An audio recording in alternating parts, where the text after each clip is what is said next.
One of the many fun aspects of remodeling or building a home is trying to come up with cool new stuff to put in it.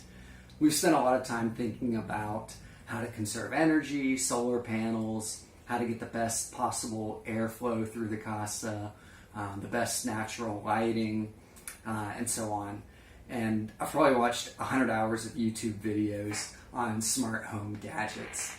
So today I'm going to show some of the items we purchased over the past year. A few we already use, and some we're saving and will be installed over the next several months as we finish things up here. Most of the products I'm about to mention are actually a lot cheaper to buy in the United States. So as I go through each thing, I'll give you the cost of them in the US as well as if you were to buy them here in Mexico. And if you're interested in any of these items, I'll attach the links in the notes below. And maybe, just maybe, there's something here that you haven't thought of and would work well in your Mexican or your US casa. We always load up on all this merch to mule down here from the States. You can bring up to $500 in duty-free merchandise per person in your luggage when you come into Mexico by air. And Allie and I have never not hit that $500 mark each. And until the last year, there really wasn't a lot of oversight on this, and you didn't need to plan ahead. But Mexico's really cracked down on getting their tax revenue. So if you do bring a box of stuff for your home or gifts or whatever, then you'll need to have those receipts in hand. Okay, so the garbage disposal I put on there, it's not really a smart home item, but I would say 99% of homes here don't have these garbage disposals. So if you do want one in your house, then you better make sure you can easily install it under your existing sink or plan ahead with the electrical. Also, I paid over $100 for these down here. This is something that's pretty heavy that it's not really easy to bring down from the States, but if you are able to, they're only like $65 or $70 in the States. We really like our smart door locks. We went with this one, which is the Ultra Lock Smart Door U-Bolt, and it has a Wi-Fi bridge. It was $130 in the United States, and it's about $175 if you buy it here. You can open or lock your door remotely through the app. A lot of times when we leave, we can't remember if we locked the door, so it's easy to just check to make sure it's locked through the app. You can also set up a one-time use code if somebody's coming to repair a toilet or something like that, or you can just remotely open the door for them and then lock it once they leave. Also, for things like housekeeping, if you want to have a code that only they can use during certain hours of the day, it's good for stuff like that. And obviously the best part is that you don't need to hold on to a house key. The other thing we don't have here, but in our condo, is the Sensivo Smart Sky Home AC control system. It's about $100 in the US or $150 if you were to order it here. But it's a smart control for your AC, and it's pretty simple to set up. And then you can remotely turn on or off the AC, voice activate it if you're in the room without having to grab the control. And you kind of keep an eye on how much usage your AC unit is getting used. So, or how much usage your AC unit is getting. So, the Wi-Fi extender, we actually originally bought these for down here, and we do use this in the condo. It works, I think these are like $15, and they work really well if you just need to push your Wi-Fi a little further out, like onto the balcony.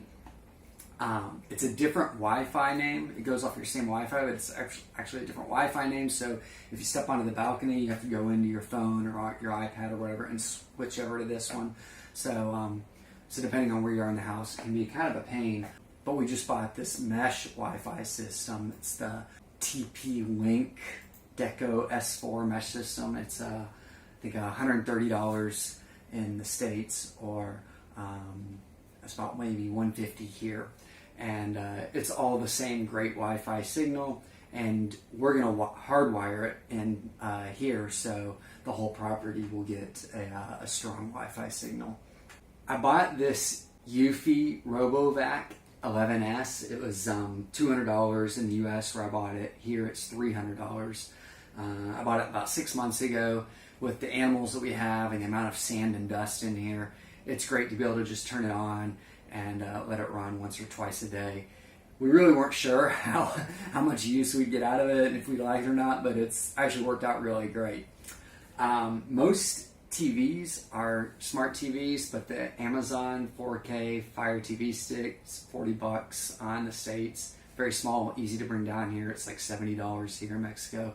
And it works a lot better here in Mexico than most of the smart TVs. Also, we don't have cable right now. So, and I don't know if we'll get it again. So we watch a lot of Netflix, YouTube, Amazon Prime Video, and it works perfectly for that. And it's also another communication point for the other smart home devices. I bought the Amazon Echo Show 8 for a few reasons. It's $130 retail in the States. It's about $150 here. It was on sale, so I think it ended up only being about $80 when I bought it. It was perfect size to fit in the kitchen as like another entertainment hub.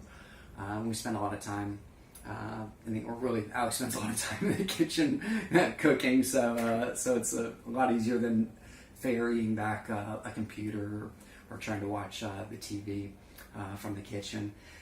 But also we can access our security cameras, and it's another good way to communicate with family. It has a camera built in, and we've occasionally done like video calls with them. We also have an Amazon Tap, which we mainly use as a Bluetooth speaker, but it's also good for communicating with the other smart home items in the casa. So I just bought this WiFi Security 2C Pro 4 camera kit. It was $520 in the States. It's about $650 here. Right now we're using the Arlo security cameras, but I think these will work a little bit better for us. They work really well with the Wasserstein floodlight that comes with the charger. This was about $60, and I can't find it here in Mexico. The only thing I could find that was similar was a Ring doorbell with the floodlights, and that's like $225. And you can't order that here in Mexico. The cameras here use rechargeable batteries, and apparently the wireless systems also are a lot harder to hack into. So with the floodlights, it'll give us that added layer of obviously security in the front and back, but also the cameras can plug directly into the power here, so you don't have to worry about ever charging them. And then speaking of lights, these are really cool. These are the Snap Power Guide Light. This is a 2-pack. It was $27. It's about $45 here in Mexico. I bought 8 of them to start, and I think they're going to work really well in the hallways and bathroom. They have like a little sensor at the bottom of them, so as you walk through, it'll give you just a little bit of light. And then this is the brand is Treat Life, and these are Smart Life switches. This is a 4-pack. It was $40. It's about $65 here in Mexico. But these should be kind of fun. They work with Amazon as well, so it'll be nice to be able to remotely turn off and on lights in the casa. I also bought a 4-pack of these. This is the brand Casa through TP-Link, and they're smart plugs. 4 of them were $25. They're about $35 here in Mexico. And I think I'm going to use them for like the floor fans that we use, and a couple lamps. So it'll be good when you come in a room, be able to turn off and on the floor fans, and then you can activate them by voice. But you can also, through the app, you can turn off the lamps, turn them on and off when you're away from home. So the multi-port USB wall charging ports are really great. We bought them originally in the condo to put beside the beds, and we use them here as well. The good news on those is they're actually about the same cost here in Mexico as they are in the States. You can also buy USB wall charger outlets. We're going to use those in like workstations and in the kitchen. They're a little bit cheaper in the States, but pretty similar in price. And unfortunately, most of the regular wall switches and outlets are the same price, and sometimes actually even cheaper here in Mexico. Okay, I think that's it for now. What did I miss? What else should we be doing? Let me know. I'm sure there's a lot of other cool things that we're not doing right now, and we'd love your input. All right, thanks for watching. Take care.